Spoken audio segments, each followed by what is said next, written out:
Welcome to the Cinematic Explorers Club podcast. My name is Patrick Bellix. What's your name? You know, Jesus, yelling at me already. It's me, Joey G. Happy to be back.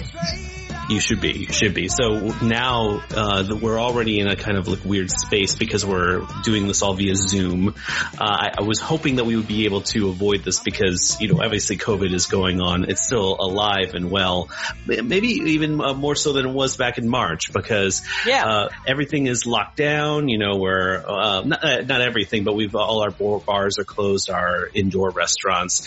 And so I was hoping that Joe and I, since we're in each other's quarantine bubble, that we'd still be able to meet up, but I'm self-quarantining for the next 2 weeks and getting COVID tests. Joe, are you doing COVID tests or self-quarantine? We drove to Vegas, Riss and I, my wife and I, to spend time with family. So drove from Chicago to avoid any contamination via airports and whatnot. So it was just her and I. We got here. We're going to be here about 2 weeks, which is the proper quarantine time. Got COVID tested as soon as we got here. One of the easiest COVID test experiences I've ever had because now I have done more than a dozen of them for safety reasons, for work reasons, etc. Did the nose test. It was just delightful. I fucked my nose all the way up. Did they do the all the way back thing, or did they do just the inside of the nose? No one touches my nose. They gave me the stick. I said, give me the stick. And then I stuck it up my own nose. And then I stuck it in my other nose. I swirled around a little bit, and then I started the test. Hey, so we are in Vegas. Yes, which by the way, Vegas is still kind of open. Like casinos are running, but like not at a full capacity, at like a small percentage. We're not going to any. This is strictly a come visit family type trip, and we're doing that for the next couple of weeks. And trying to stay safe and away from, the fucking mass outbreak that's been happening literally everywhere. I mean, the numbers here are as bad. The day we got here is when the stay at home, guess you can't call it an order by Mayor Lori Lightfoot. What did she say? It was more like a suggestion, an advisory. An advisory. Yeah, an advisory, which you might as well just fucking take away the advisory part because we're all going to get locked down again anyway if the numbers continue to go. Anyway, to answer your question, yes, been tested, got back another negative test.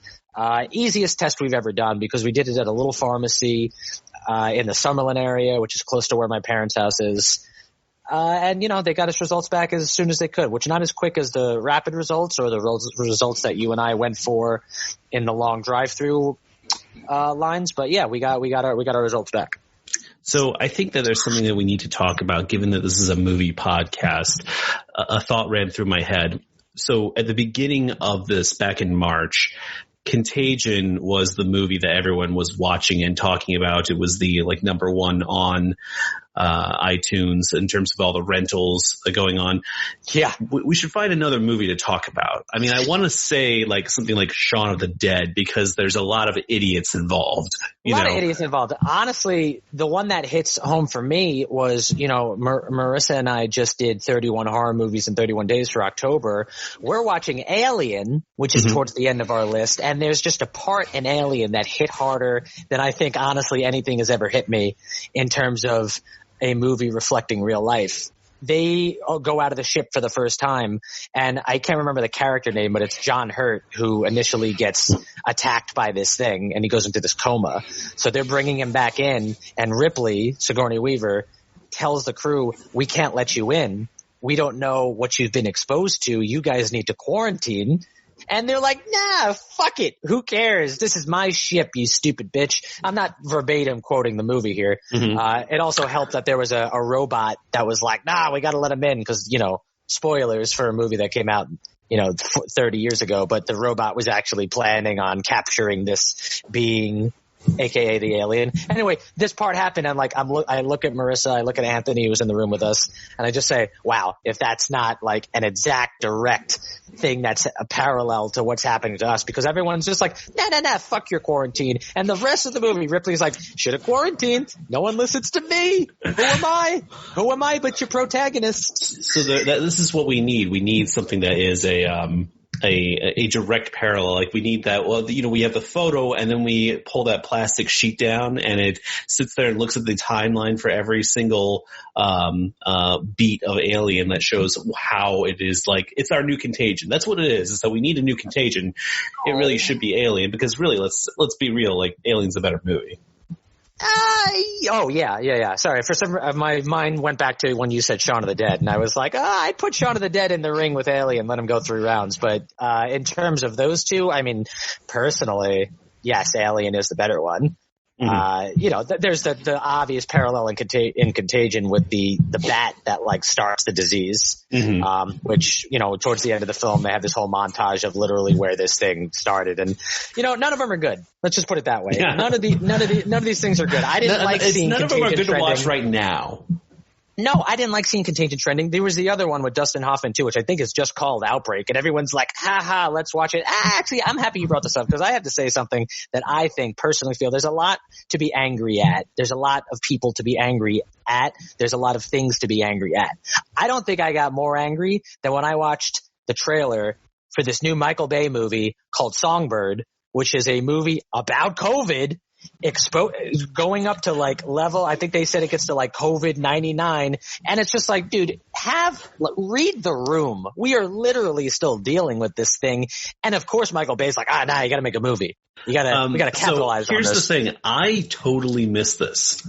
Oh. I completely missed this. I can't believe it. So for the loyal listeners out there, Joe and I, we read the same blog.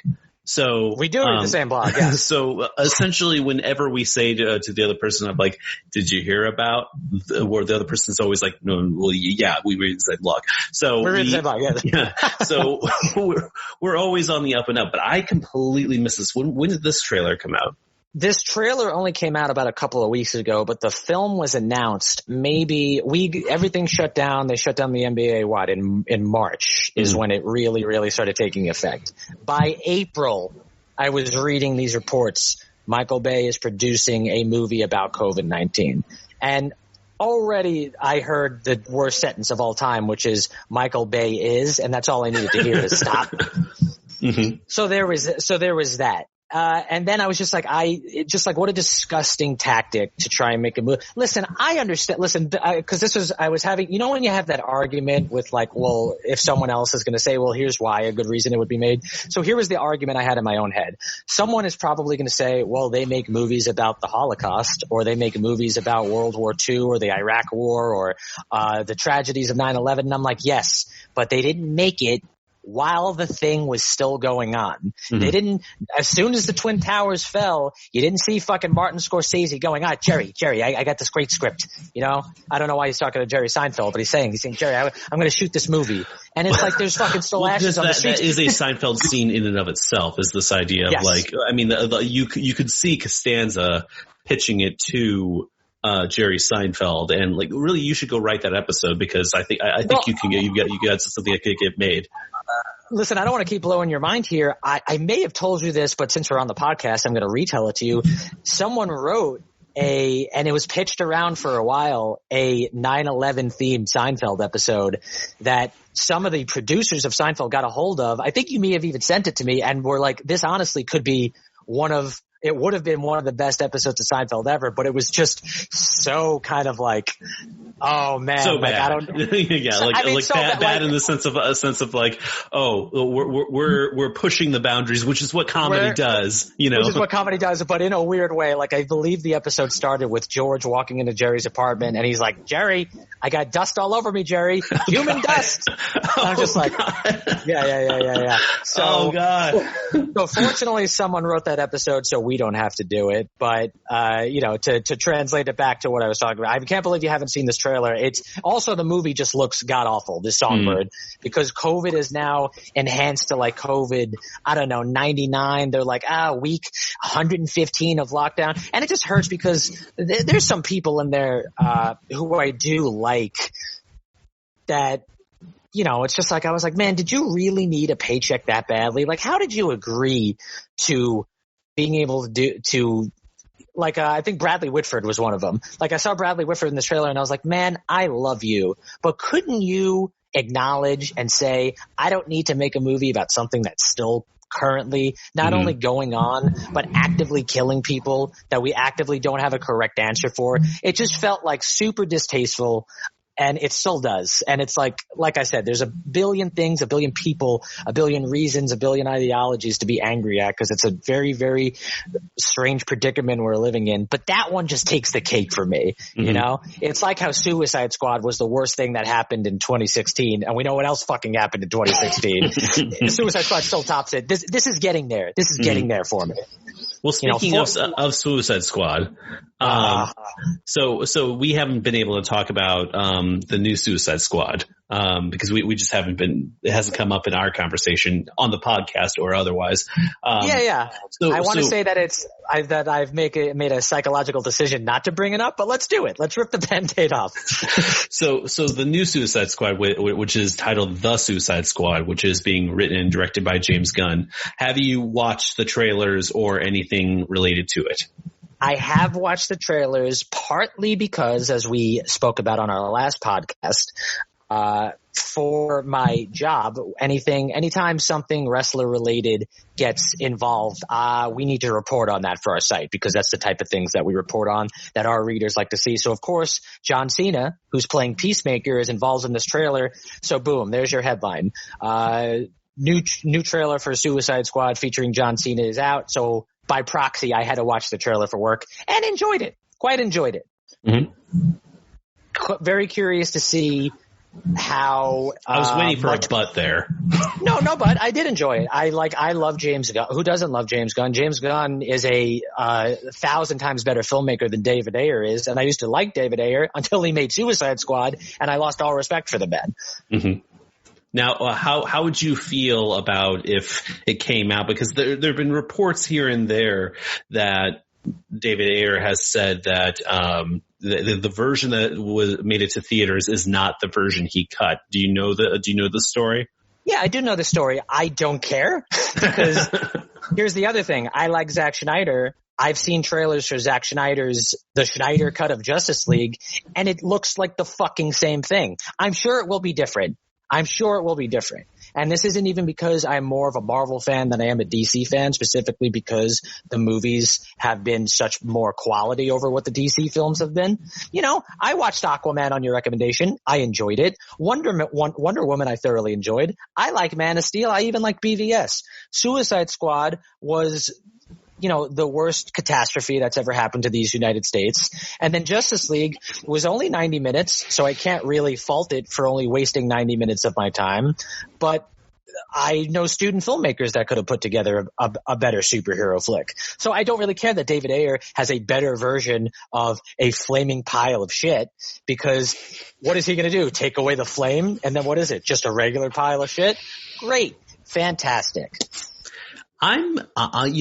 Now I want, just for the story of our own personal narrative, like I want there to be an Ayer cut of Suicide Squad, and I want it to be great. I hope you don't prove me wrong. Like, I don't say these things acting like I'm sitting on a high horse, like I say everything that's right. I'm speaking from personal experience, and my personal experience was that Suicide Squad, I've lost sleep over how goddamn awful it was, and how a bunch of studio execs greenlit this thing and didn't understand how offensive it was that a movie with cliches and tropes from the 70s, you know, like your black character watching MTV. Let's talk about that for a second. Like this whole idea of the producers at Warner Brothers, okay? Because it is very interesting exactly how a lot of the stories that you hear that come out about how they produce these films at Warner Brothers, because there are stories about, you know, David Ayer had 6 weeks to write Suicide Squad, that the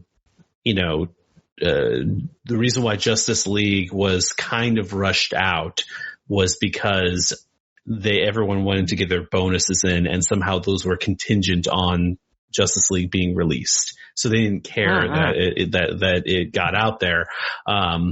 Is that not already, but I'm sorry to interrupt you, but is that not already a fault that this movie is being pushed out, not because it's quality, but because people want to put their the thing that I've always, there's just been this consistent thing that comes out that, like the thing that you hear about like at Disney is that like they're very concerned about proper representation, of certain cultures and people. But the thing you hear about at, other studios is that they're pushing work out almost like a businessman who's just like, what do the kids like today? Just like copy that, put it over here, and then let's get it out the door. And that's not where we're in the world of art versus commerce. It seems like commerce has kind of tipped the scale significantly, that it's winning out in a lot of ways because, there's the big thing that I think about occasionally when it comes to Justice League is that the Snyder Cut is that movie was like 2 hours and change when it came out. But it turns out that what Zack Snyder shot, with the addition of a few more minutes, apparently they're adding with these reshoots. What Zack Snyder shot is going to amount to 4-hour-long episodes, like essentially a miniseries on HBO Max. So that means he shot 4 hours of material. That means that when Zack Snyder turned in his draft of his shooting script, it had to have been around 240 pages. So why was there no adult in the room who came back and said like, hey, Zach, you got to cut that down? Because one of the problems with that movie and a few other movies that have come out, is that they're so bloated that they get chopped to bits. And then they're not cohesive. They're incomparable. You don't understand exactly what's going on. They move too fast. There's a number of things that are wrong with them that come down purely to the edit. But when the edit is trying to get a 4-hour movie into 2 hours and 15 minutes, that's going to happen, Yeah. You got problems. You got real problems. Because it's not just, they apparently James Cameron once said, if you have to cut time from your movie, don't cut dialogue and scenes and moments. You cut storylines. So if you have a subplot involving somebody, cut that subplot out. Sure. Because theoretically the rest of the movie will then have time to breathe and operate the way it should. You just may have to reshoot a few things in order to get everything to work logically. But because everything is so cut down, in a lot of these bloated films like Justice League, I think that's what, the biggest problem with, Joss Whedon's, job on that film was that he had to get it down to 2 hours and then he had to get it work, to work logically. So, I really just think that there needs to be somebody who comes in and says, Zach, love ya. Dawn of the Dead, great. 300, met everybody's expectations. Watchmen, I loved Watchmen. Yeah. Sucker Punch, whatever. Yeah. And he just goes through the filmography of Man of Steel. Pretty good. Not Dark Knight, Yeah, you got potential. That teaser for Man of Steel, I always thought was just excellent because it played in front of the Dark Knight Rises, and I think I remember it's one of those trailers that people in the theater were actively excited for. Anytime when you would go see like a Marvel movie and they would show, if it happened to line up, a trailer for another Marvel movie or an after credit scene, you feel that energy from the crowd. Now I felt that energy from Man of Steel, and I was very excited. So excited that, I enjoyed Man of Steel, but I think I went in with such high expectations that when I left, I was like a little disappointed. Not even disappointed is the wrong word. I was a little just taken aback because I had this visual aesthetic in my mind of what this was going to be. And it was like that, but it also, it hit those points that I wanted, but then they just threw all this other nonsense on top of it that kind of just weighted it down. And I'm not trying to go into a big diatribe about Man of Steel. The point is like, yes, sit Zach down and say, Zach, Booby, I'm your white knight. But we're taking out 300 pages of this script. Yeah. And you go home and you reread it and listen, I know that the man suffered tragedy in his life. Mm-hmm. And that had a lot to do with Justice League. That's when Whedon came in. Or I would think, yes, it was Justice League. That's when Whedon came in, yeah. That's when Whedon came in. Listen, I understand, and those tragic occurrences happened, and I'm sure that the Justice League that came out was not fitting to what Zack Snyder wanted. At the same time, what he is now presenting, it just seems like a lot of nonsense that I don't really want, because he still needs Man of Steel and BVS to build up to this giant moment in Justice League that we never get. You know, At least in the first Avengers movie, they build up to Loki. Not a lot. It only comes from Thor. I believe the first Thor that came, but it's still a build-up. There's a build-up that something's going to happen. The build-up is actually all of them coming together. That's what is the main build-up in my mind is of the first Avenger. There's no build-up for that in Man of Steel or BVS. They get thrown together, and then Wonder Woman's movie doesn't even come out yet. She's already in BVS, and then we're supposed to get Justice League. It's because you know that they rushed it. They rushed it to try and compete with Marvel, and it once again didn't become about quality. It became about timing and a money grab.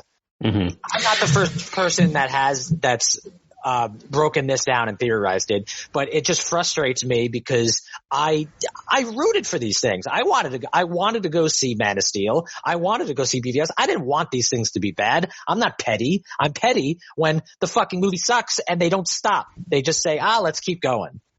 Yeah, I think that, I mean, you're not the first person to think that, and I think I always have high hopes for these Warner Brothers movies, because I sit there and say, you've got the property, and that you've got the artists behind it that could make it great, and they've had some success with Aquaman and with Wonder Woman, and so there's a part of me that is excited to see the Snyder Cut, at the very least on an analytical level. Sure. I want to see how different it is. And there's also a part of me that hopes that it's actually awesome, even if it is 4 hours long and way too long for a movie theater. I do hope too. I think where they need to go from now is, and again, I'm not the first person to say this, but this idea that kind of started with Joker, this idea of we're going to create kind of standalone films that exist within their own universe, and they're kind of one-offs. Because the Joker cannot really work with, even the Batman that's coming out with Matt Reeves. Because by the time the Joker, because I believe Matt Reeves is the Batman takes place in the present day.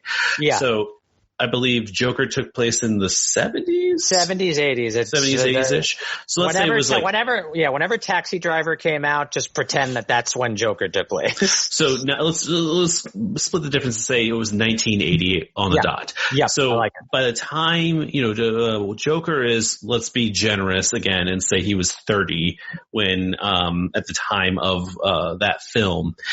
That means we've got another 40 years. So by the time the Batman takes place, the Joker would be 70. Wow, he looks great. Joaquin, you look great. Yeah, right. Must be all that baby hearts that he's been eating with the QAnon people.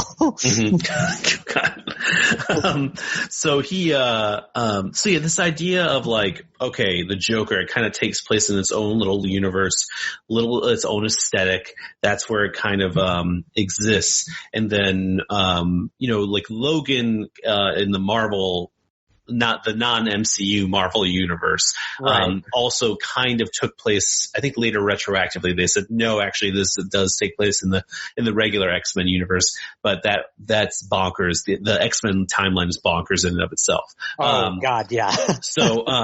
But this idea of these standalone films that exist and they don't have to, be weighed down by the lore of everything else. Don't get me wrong. I love the MCU and the fact that it's all connected, but if you want something different, they have an opportunity to do the 1980, Joker.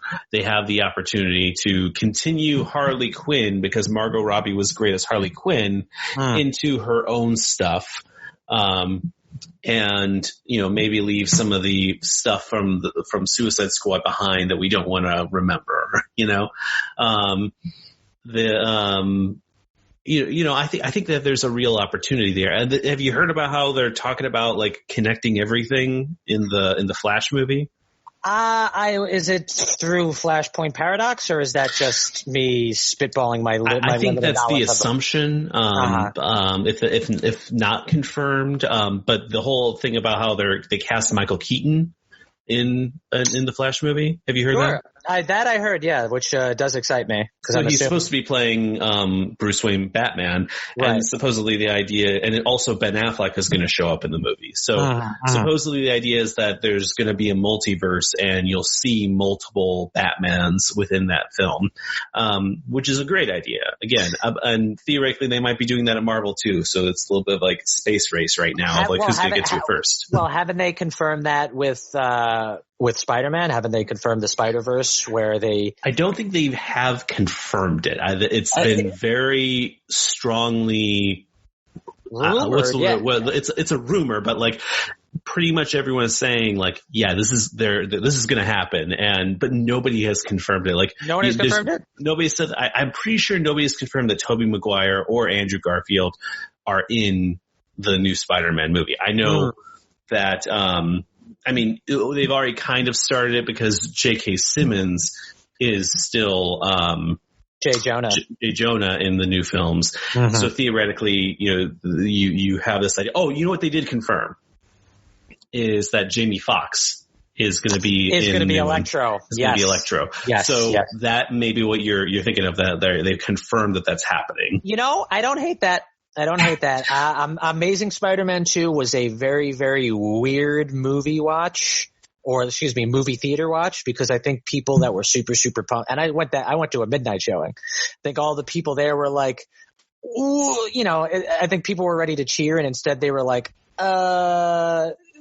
okay type of reaction, because there was talk about a studio chopping something up and making it incoherent. I mean, there's a part where he's mourning Gwen Stacy's death, and like snow falls, and then it turns to fall, and then it's summer, like, one of those nice montages showing that he's standing over her gravesite and mourning over this long period of time.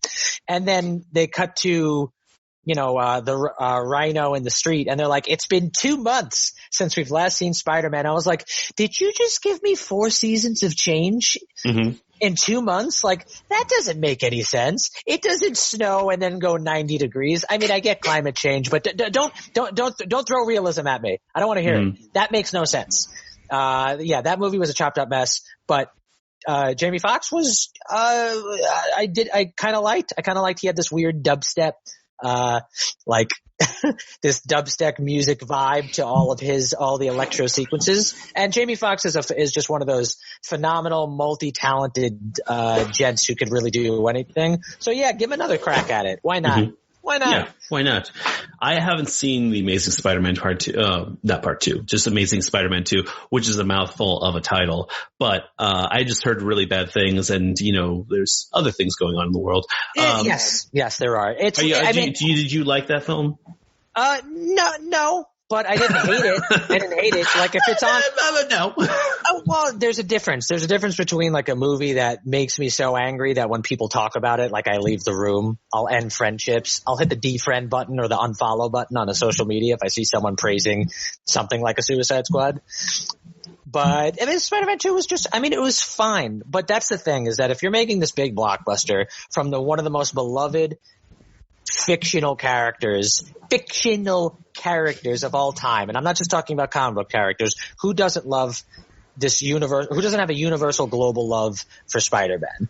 So when you make a big budget Spider-Man movie in America and you're not wowing people, then you have to call it a fail. Mm-hmm. That in my mind. Like, you shouldn't be making just a Passover movie. And if you have, that means that the comic book vibe and fad, it would be dying down. And I definitely know it didn't die down, because then they did the Tom Holland Spider-Man, and it was, not even just one of the better MCU movies. It was like one of those. It reminded me of a great John Hughes coming of age story. That it's about so much more than just him being Spider-Man. It's about him learning to grow up and him learning about love and loss of love and all the things that you'd have to go through in high school, which is none of it didn't vibe. And that's not to put down Andrew Garfield. It's not to put down Emma Stone. It's not to put down Mark Webb, who wrote it, because he said that the studio went at it and kind of dissected it in a way that almost made it incomprehensible. And so there's just parts that don't really align up. This is a long-winded way of saying that it's just fine, but we should expect more. We should expect more. And especially when the first Amazing Spider-Man was actually quite good, because it was so different from what Sam Raimi did with the Tobey Maguire movies, and because Spider-Man 3 left a bad taste in a lot of people's mouths. There you go. Amazing Spider-Man 2 is just Spider-Man 3. That's what it is. Yeah. Think about it. Think about how you felt when you watched Spider-Man 3. You were like, this is okay. There's parts, there's parts of stuff that's good. There's parts of stuff that are not good, but exactly. That's exactly it. That's the best way to describe it. Have you ever heard, like, sometime, I forget if it was a podcast or what it was, but Sam Raimi was on, I think it was a podcast where they were talking about Spider-Man 3 and Oz and a few other movies, and he kind of like openly talked about how, like, I messed that one up. And Spider-Man 3 specifically, I think he talked about, and you can kind of see it in the final product, which is this idea that he didn't really want to do Venom. Like, he was never a fan of Venom. And the studio demanded basically that he do Venom, simply because that's what that was what was popular. Like, and as you can see, there was a Venom movie that without Spider-Man that made over $1 billion. So, it wasn't exactly a bad business decision, but he had no interest in doing it, and they were like, "You're going to do it." And you can kind of see it because the movie has too many storylines. Like, clearly he wanted to do Sandman, and he wanted to finish up that thread of Harry Osborn becoming the new Goblin, which I put in quotes because why is he not just the Hobgoblin? Why not just get that in? Yeah. But he wanted to finish up those threads, and then they added this whole element of Venom. And the thing is, you got to lay a lot of pipe when it comes to Venom, because it's a whole alien symbiote thing, and there's some beats that you need to hit. And then you got to factor in how it's going to fit in with the rest of the movie. So the movie is just kind of all over the place. But he kind of talked a bit about that. And then he also talked about Oz, which I remember him saying, like, "Oh, I tried to do this and that." And the interviewer was saying, like, "I mean, I actually really like Oz." And Sam Raimi was just like, "I did the best I could." Like he refused to admit that, like, "Oh, some people liked it." Like, for me personally, like, I know I did the best I could, so I can hang my hat on that, Sure, yeah, and that's fine. I mean, I don't know. It's refreshing to hear somebody talk openly like that. I'm sure it is refreshing, I'm sure it's refreshing to hear him when people say that they like Spider-Man 3, when you lose control over the thing that you're supposed to be in control of, and other things are forced out of things that you are powerless over get thrown at you, and you just have to kind of roll with the punches. Yeah, I'm sure he would have that reaction of, "Listen, I did literally everything I could do to make a quality product. Just this is what I had to work with." It's becoming the issue of when you sign a big studio contract, sometimes you're expected to take on a project that you probably don't want to do. I don't know if that's the case with Oz. I don't know if that's the case with Spider-Man 3, but it's certainly been the case for people in the future. It's certainly been the case for people who have done these larger studio things. I mean, no offense to him, but I highly doubt that Robert Downey Jr. wanted to do a Doolittle movie. And if he did, hats off to you, buddy. Yeah, actually, you know what? I think he produced it. Good for him. I think I didn't see enough. I didn't see it, but I just look at the poster and I think, man, he's just he just looks dead-eyed and I don't know. I can't speak for the people how they feel. I just don't understand. I don't understand sometimes. Yeah, I think at that point, maybe if maybe he wanted to do the Doolittle movie, and that movie I think went through a lot of reshoots because it had a lot of problems. And I think maybe by the time they got to the poster, by that time he was dead-eyed. He was By that time he was dead. Yes, I understand. I don't want to be one of those guys that's like, oh, all these big studio movies are only just churning out trash. That's not true. Some of my favorite movies of the last 10 years have been big studio releases. You know, Dawn of the Planet of the Apes came out in 2015. I still think about that movie to this day, and that's a big studio released film. But there's to get into that. You know, I haven't watched any of those Planet of the Apes movies. So the Rise of the Planet of the Apes was a good starter point because it's a very popcorny blockbuster film. Mm-hmm. That's the James Franco one. That's the James Franco one. It's a very nice, easy origin story of this thing. I honestly only remember seeing it once in the theater and thinking this is just fine. It's exactly what it needs to be. I'm happy you get to see Andy Serkis shine a little bit. Dawn is where it takes a turn because Matt Reeves directed Dawn. And Matt Reeves has got a very, very particular vision when he makes his films. And he's got a very, very, very dark aesthetic, a very dark-minded, worldview of telling this story.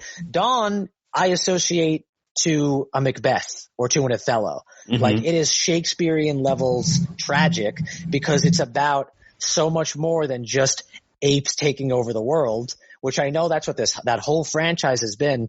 But if you watch it, you can understand. I mean, there's a scene in there that, honest to God, is one of the closest things I've ever seen to when Julius Caesar gets murdered in Caesar.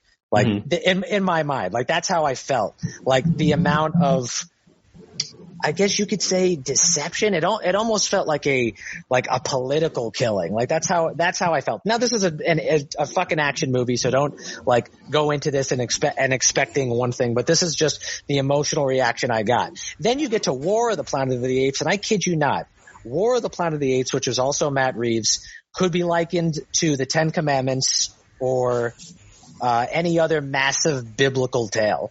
Because it reflects and parallels, the slaves in Egypt.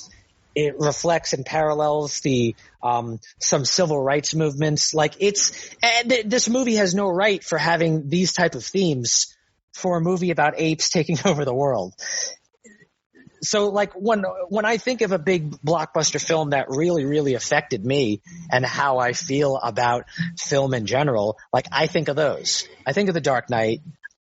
I think of some of these Marvel movies like Infinity War, which has still to this day probably my favorite in the whole thing because it is, in my mind, it left viewers with such a feeling of despair. Such a feeling of loss that even though that in Endgame, everyone knew what was going to happen in Endgame. They're like, all right, let's calm down now. Like, this is a story about heroes and the heroes always conquer. It didn't matter. I left, I like the millions of other fans went to go see Ant-Man and Wasp because it was the second MCU movie after Infinity War, just thinking I need a fucking palate cleanser. Mm-hmm. I need to see something that makes me happy. Paul Rudd's funny. He'll make me happy. That's how it felt. That's the way. Not every movie can have this effect because if all movies were great, then no movies would be great. But that's how I feel about large studio blockbuster films. They have the potential to be larger than life because they are. If you're going to tell epic grand stories, tell epic grand stories.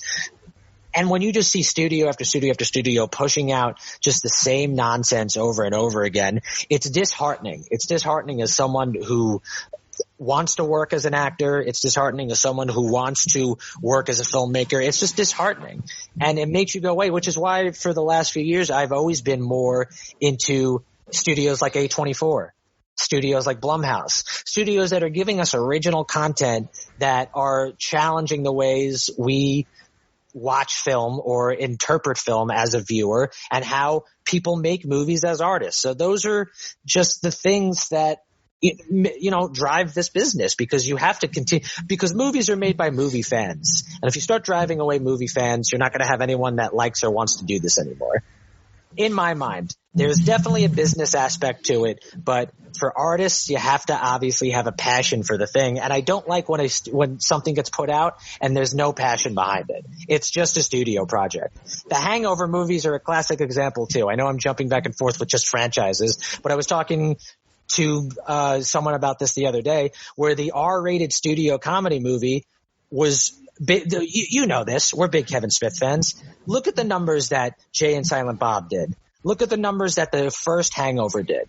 They were massive box office successes. The big budgets were all going towards the actors and obviously the filmmaking, but you weren't spending hundreds of millions of dollars on these giant set designs and all of these computer generated effects. You just had this simple story and had some raunchy fun. But then what happened? Then it got oversaturated. Then you made a second Hangover and a third Hangover. They made a Horrible Bosses. Horrible Bosses was great. What did they do? They made a fucking sequel to that movie. Why? Because they thought they could do a cash grab. Now no one wants to do an R-rated studio film. Kevin Smith is probably one of the only guys that still could sell an R-rated movie because he has such a large following. And it sucks because those are great films. If you look at Old School, if you look at Anchorman, all of these movies that we grew up watching, if you look at the numbers business-wise, it's great business. But I guarantee you that now if you see people trying to put out an R-rated comedy, it's not gonna work. You know what? One of Marissa's teachers at DePaul, which you went to DePaul, was one of the original writers on American Pie. And the pitch to the studios that they made, I literally think they titled the movie Teen Comedy That Can Be Made for Under $1 Million. And that movie, even if it grossed a little bit more than that, which it ended up being so popular that it spawned not only 4 major theatrical releases, but 15 straight to DVD and VOD. Dude, Eugene Levy worked for 10 straight years on American Pie movies before he got big again with Schitt's Creek. It makes me happy. The man should always be working. Give those eyebrows some work, and here's the thing. You'll appreciate this. Robert Zemeckis once said this when he was talking about Back to the Future on an episode of Reels. He said, as long as my film makes at least $1 in profit, whereas the studio didn't lose money, everyone got paid, and we made a solid film, I'm happy. And I understand that, because this is not just a business about money, but for the business guys, it's only about money. And all of these things are the things that just upset me sometimes, because we're talking about Amazing Spider-Man 2, and how do you fuck that up? How do you have a phenomenal talent like Jamie Foxx, a very, very good Peter Parker and Andrew Garfield, a rising star in Emma Stone, and how do you fuck that up? How? So I think that thank you for letting me go on that tirade. The Joker. Well, I'm trying to team myself up. So the Joker was done by Warner Brothers, right? Yes. So this podcast is sponsored by Warner Brothers and the Warner sister. It's not actually. I actually forgot to write the fake sponsorship. I told you this last week that I have this idea that we're going to do a fake sponsorship every week until we get an actual sponsor, and then maybe we'll still do another fake sponsor on top of that. But what would the Warner sister, the Warner Brothers and sister, and the Warner sister, what would their tagline be? They have taglines, right? Sure. Listen, go with your gut. Speak from the heart. You're the Warner sister. You know what you want to sell. Polka Dot. They're bringing back Animaniacs, which I'm actually happy about. That's a reboot I can get behind. That's, of course, a reboot I can get behind. Mm-hmm. Listen, everything I just said when it comes to Animaniacs, you throw it all away. Animaniacs should be tattooed onto every child's face. Animaniacs should be played in every hospital. Animaniacs should be president of the United States. So what are you up to this week? We're watching The Crown. That's pretty much our week for the next. Are you all caught up on The Crown?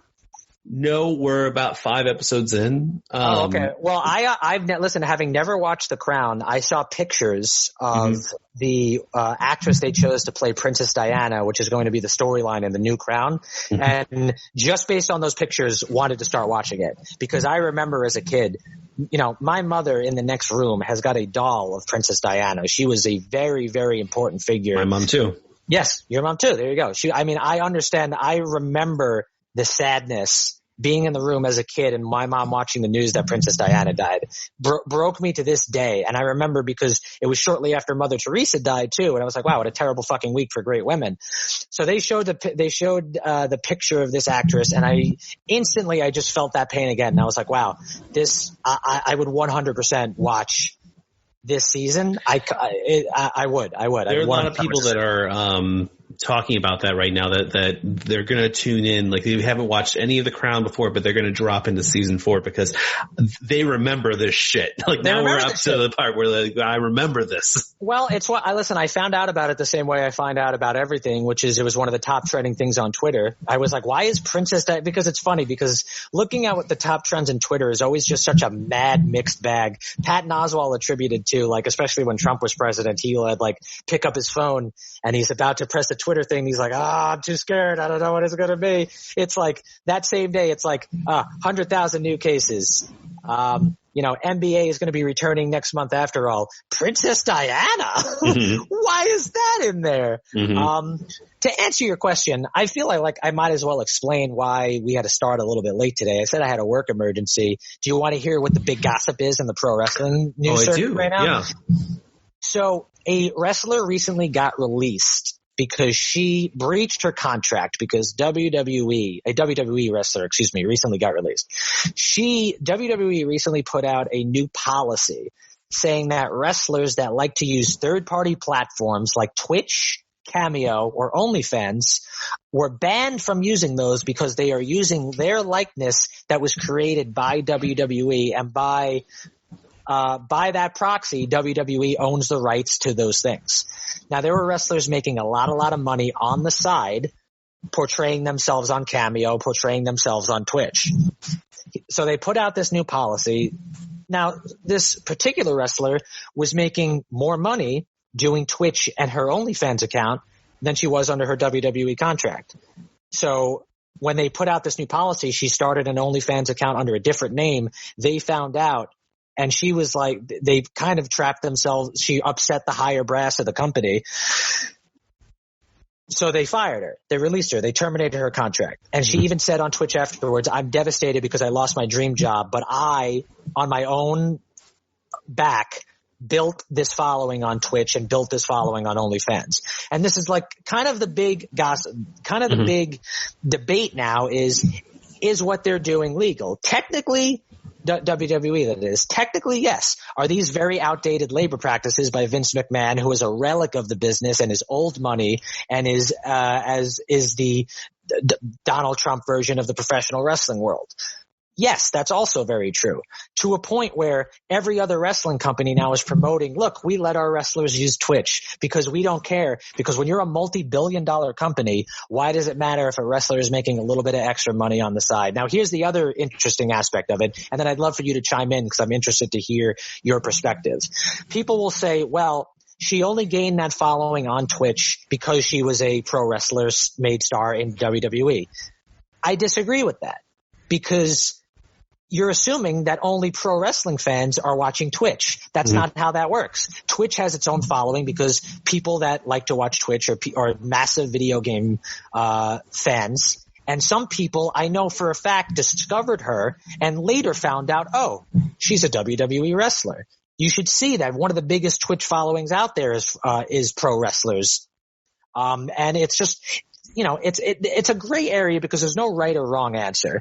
It's the same thing with like COVID. Do you shut down and people go broke, or do you open up and people go dead? Like, I understand it's a tough situation, and either way people are going to be upset or hurt. But the thing is that, like I said, WWE is a multi-billion-dollar company. They're making billions of dollars from Fox, billions of dollars from USA, two totally different networks. So why are they nickel and diming their talent who are making a little bit of money on the side doing Twitch and doing this thing? And the reason why I was late was because one of the first tweets that wrestler put out after this new ban was put out, which has been going on for several weeks, was I support unionization. And one thing that pro wrestling does not have is a union. The president of the Screen Actors Guild retweeted her thing and said, I don't understand why pro wrestlers couldn't be represented by our union.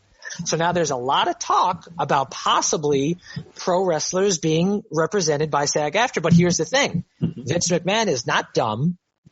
For years, he's avoided unionization happening. In fact, that backstabbing fuck Hulk Hogan thwarted a union attempt way back in the 80s because he was a company yes man and was making millions of dollars. And hey, I get it. They're still getting paid lots and lots of money to be pro wrestlers. That doesn't mean that every single thing that they do is correct. You know, there's a lot of atrocities specifically on WWE's end, but the wrestling business, as much as I love it, and I do love it to cover it every single day of my life, this is a very, very sick-minded business. It's like the last traveling circus, and it doesn't make sense why a union could not be happened. And to a point where now Andrew Yang, who is a big pro wrestling fan, has told Vince McMahon several times that these labor practices are a thing of the past, and you better hope that your boy Trump doesn't win re-election because he's a big supporter of you, because if Biden is in office, I am coming after you. So, like, you know, we had to get all of this information and all this stuff on the site because the third party, the restriction policy that WWE put out has been out for a couple months. But this superstar's release just happened. They just confirmed with Sports Illustrated that her contract was terminated because she breached her contract. All of these things fell onto me like 2 minutes before we were supposed to start our podcast. And, you know, we had to get everything up to date because that's just the nature of our business as a website that covers pro wrestling, is we need to stay with the circle to keep on rolling with everything. So what this sounds very similar to me, first of all, that actually is a very good point that SAG totally could represent wrestling performers. Sorry, real quick. And the thing what I was going to say before about that is that Vince McMahon has never classified pro wrestlers as athletes. That's why they avoided a union in the past. He's also, so he could say, oh, they're actors. They don't need an athletic union. Oh, now they're actors. Now he could be like, oh, well, they're not really actors. They're sports performers. You know what I mean? Like there's that like weird middle line because pro wrestling is such a niche product that there's no classification for it because he's always wanted to avoid all this. Sorry, please continue. That's all I want to do. No worries.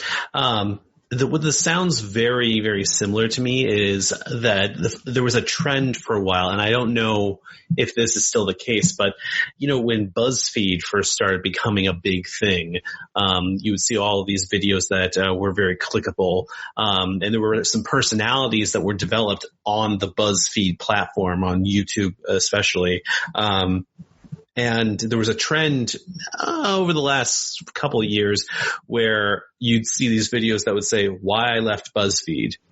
And it was some person who had developed a following and personality on Buzzfeed's YouTube channel that had now left Buzzfeed, and now they're going to tell their story.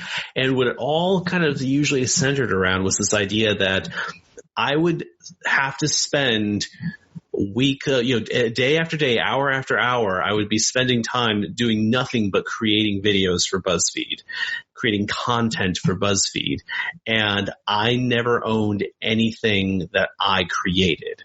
And oftentimes the breaking point was that if they would start making merch with like their face on it, and they would not see a cut of that because that would be considered merchandise based on BuzzFeed content that they own, you know, and that was kind of the breaking point for them of like, I'm just a regular salaried employee and you're making, you know, thousands and hundreds of thousands of dollars based on the content that I create. And so they would basically break off from BuzzFeed and start their own YouTube channel. And a lot of them have had a lot of success. The most recent one I think I've heard of, because I guess BuzzFeed is a little bit more, has a little bit more morals. As far as I know, I haven't read up on how BuzzFeed is in terms of labor practices lately. Sure. But they, I believe there was the Try Guys. Have you seen these guys before? I have not, no. So there was a group of 4 guys that were on BuzzFeed, and they were known as the Try Guys, where they would go out and try something crazy, like, skydiving. And they'd go through the whole process of learning how to skydive and show you what that was like. And, things would get progressively crazier and crazier, like when Kim Kardashian broke the internet with that photo of her popping the champagne and it pouring onto her ass. Like, they would recreate that. We're going to recreate that photo, with us as guys.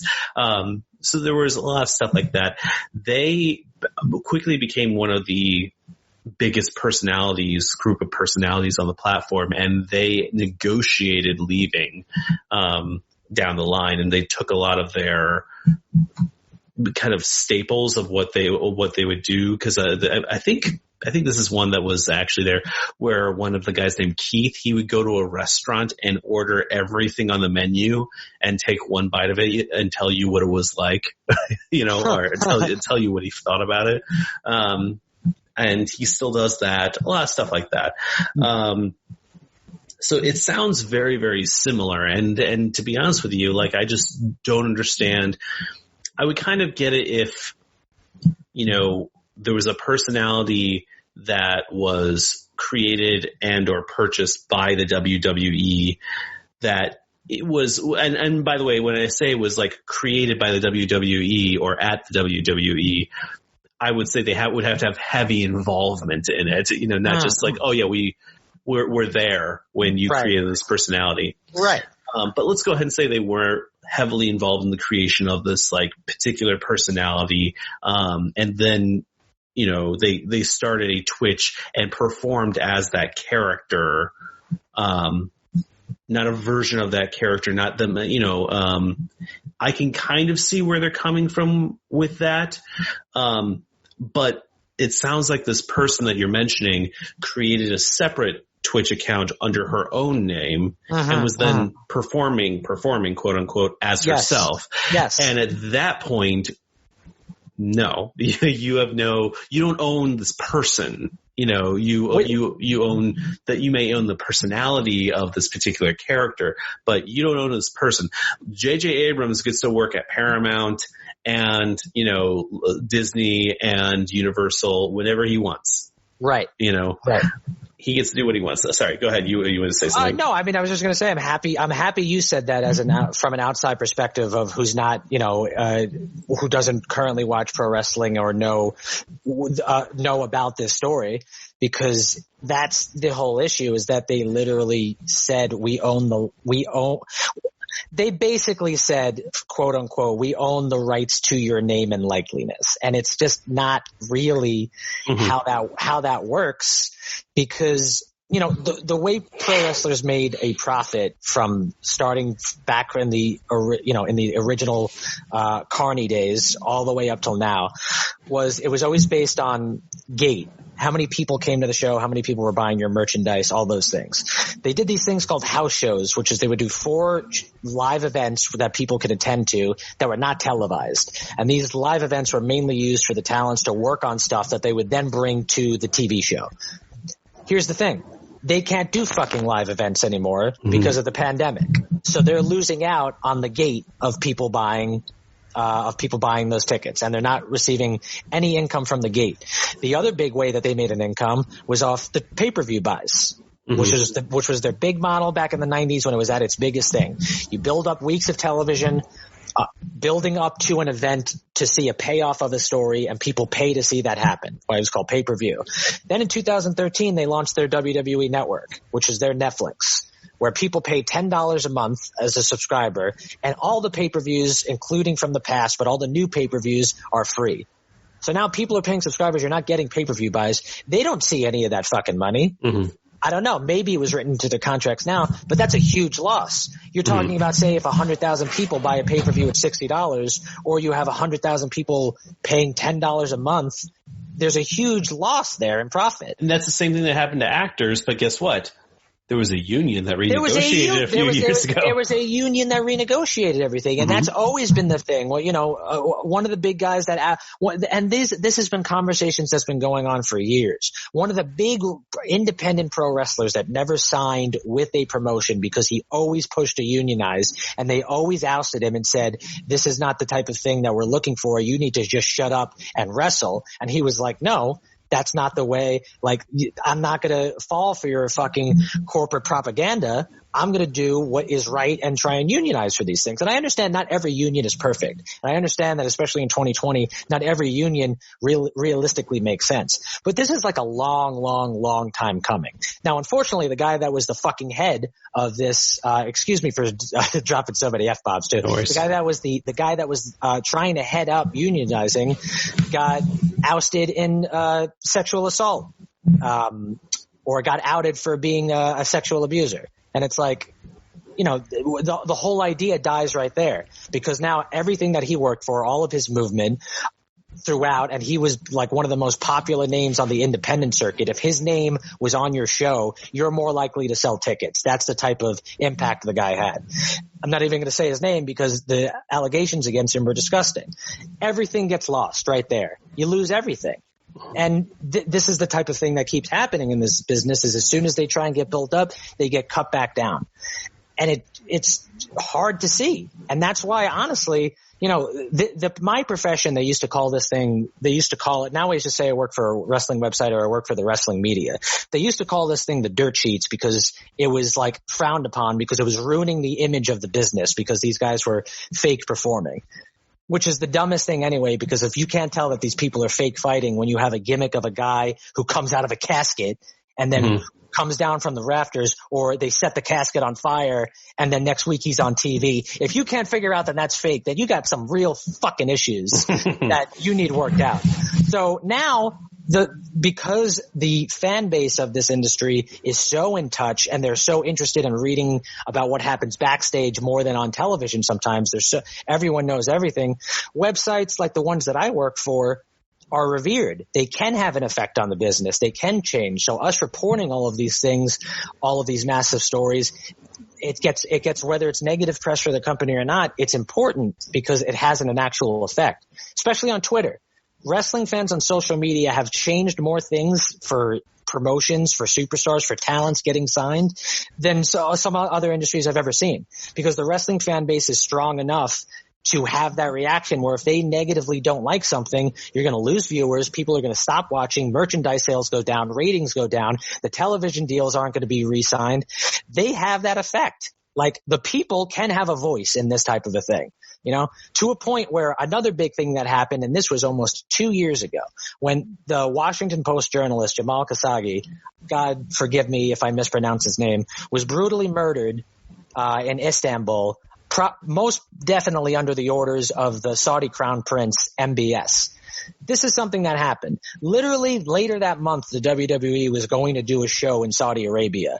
And because of all of the bad press from this thing, they literally had state senators begging Vince McMahon not to go to Saudi Arabia after they just potentially murdered an American journalist. Like, normally the stuff I write about is like, this is what this show's week's going to be like. Or, hey, this guy got a new outfit. Wow, how cool. What a cool outfit. Or, hey, this guy's injured. He'll be out for 2 weeks. Now I got to write reports about, the Turkish government sending in footage of a possible murder. They're using hacksaws to chop this guy's body up. There's audio of them discussing this murder, all of this, and they still fucking went and did the show.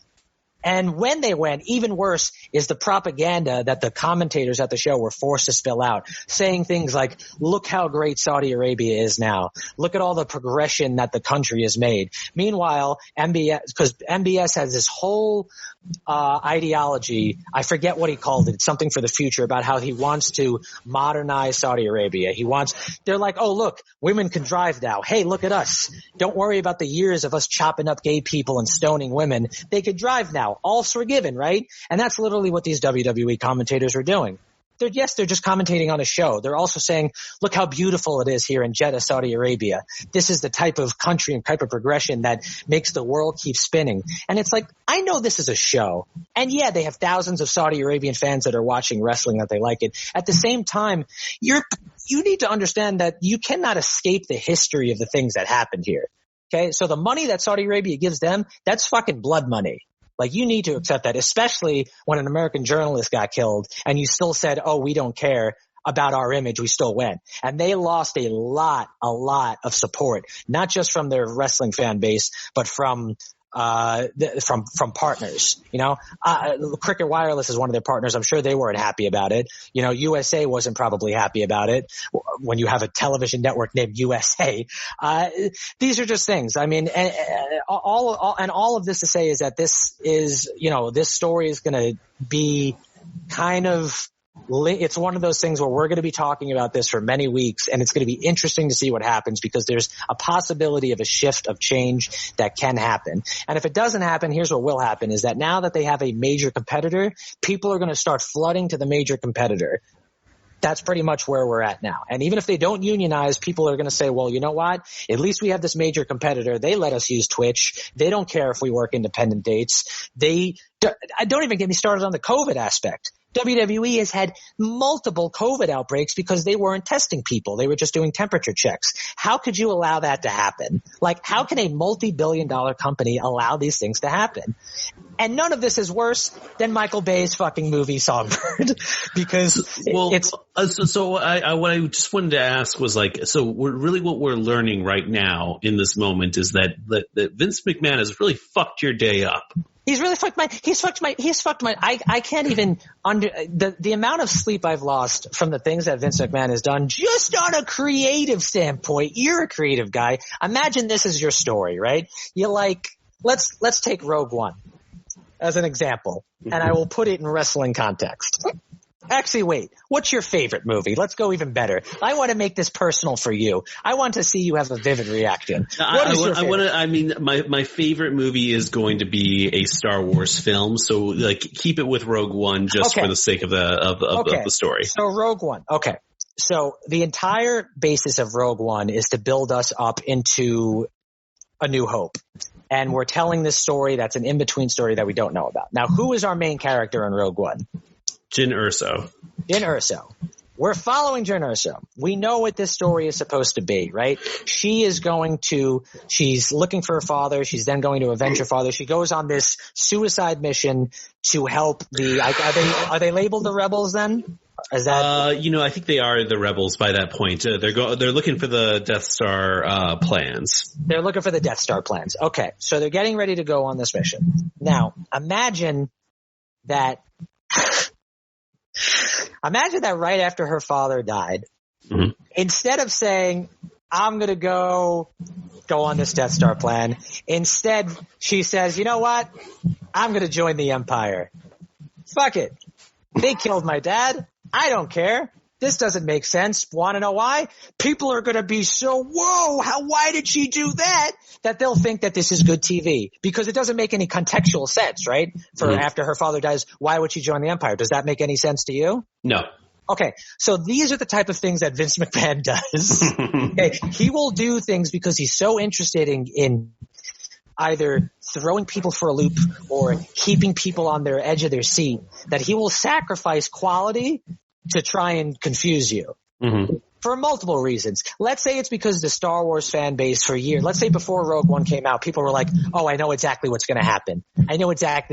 She's going to do this, and then she'll lose a loved one, and then she's going to somehow, be a pawn in helping the rebels be able to blow up the Death Star. Like, that's what the story is. Now listen, that sounds great. I don't care if it's a story. I don't care if we know what the story is, because that's what a coherent and good story does. That even if you know it, when you watch it, the payoff just feels fantastic. So sometimes, instead of just letting that fucking story play out, and listen, I give the man credit, because after 20 years in this business, 20, 30 plus years, he's created moments that people will remember forever. Not just wrestling fans, but fans, just casual fans and alike. So he's had his moments.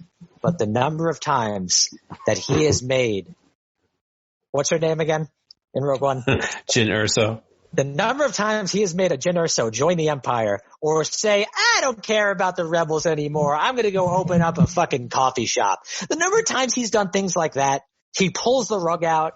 And like, let's say you're trying to merchandise Jyn Erso. Everyone's excited because Jyn Erso is going to be the next face of the rebels. You know what I mean? Even if she dies, like her sacrifice is going to be talked about for years. But instead, he's like, nah, she's going to go open up a coffee shop. You think anyone's going to fucking care about buying a Jyn Erso t-shirt after that? You think anyone's going to want to see a sequel of Jyn Erso after that?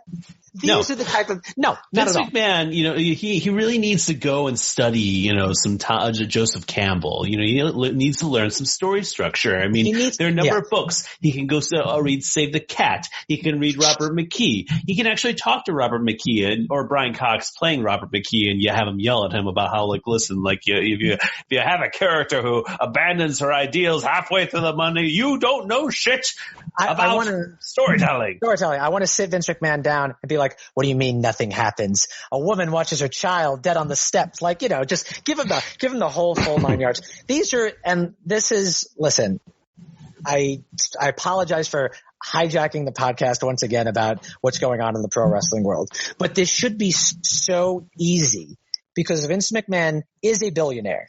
He should be worth, in my mind, 10 times the amount that he's actually worth now. Mm-hmm. Because the amount of money that he's left on the table for absolutely no reason, and here's the reason, is because he thinks he knows better. Here's the big, massive WWE problem, despite all those other things. You're not going to see another major breakout star in WWE like The Rock, like a Stone Cold, even like a John Cena, because I think that Vince McMahon doesn't want anyone to be above the company. He wants WWE to be the attraction and not the talent. And that's just not how it works. Mm-hmm. People flooded to see The Rock. They didn't just flood to go see this thing, Circle A, I get. Circle A, people are flooding to go see this idea, right? Of but even that has like a diverse number of different types of storytelling. So does WWE. But this is also based on a business to sell tickets, and to sell tickets, you have to have stars that people want to go see. And he just never lets anyone reach that next level. Sometimes they do. Sometimes they do, even despite him. Mm-hmm. That's what I'm talking about when I said they've had people break above. Like, take Sasha Banks, for example. We talked about this on the last episode. She got on The Mandalorian. Want to know why? Had nothing to do with the fact that she was a pro wrestler. It's because she was on Hot Ones. Mm. And because she was on Hot Ones, she wasn't portraying Sasha Banks. She was just playing herself. Yes, she got introduced to Sasha Banks, but her real name, that's Mercedes. That's her real name. That's Mercedes just being herself. And she's even said in interviews. She was credited as Mercedes on The Mandalorian last week. There you go. Thank you, Warner Sisters, for that sweet ad read. And that's just a thing. Like, that's just a thing. It should make so much sense because on paper, the business aspect, it's not a hard business. Who do the people like? Great. You push that guy to the moon. Sell their merchandise. Who do they dislike? Good. Put them against the guy that they like. Because the guy they dislike, they get to see him get his ass kicked every week, or her ass kicked every week. That is the business. That is the simple nature of the business. But because in his mind, he's like, no. They don't want to cheer for this person. They want to cheer for the person that I want them to cheer for. It's like he wants to be the puppet master to the people, even though that he needs to cut the strings and just let these things work out naturally. There's too many times that the man has ruined my day based on creative decisions, and now you are aware of all of the other deep-rooted issues as a businessman, as a human being that he has. And listen, I've talked at length for at least 25, 30 minutes about this man now. I haven't even skimmed the surface of what he has done. I think there was a Last Week Tonight episode about him where I got a bit about some of the and that's the funny thing scum. Is that Last Week Tonight episode, he was referencing things that happened in the 90s. Mm-hmm. John Oliver, he was talking about, which to my point, like, I didn't care. I love John Oliver, but I was like, John, buddy, you're talking about something that's fucking 20 years old. Trust me.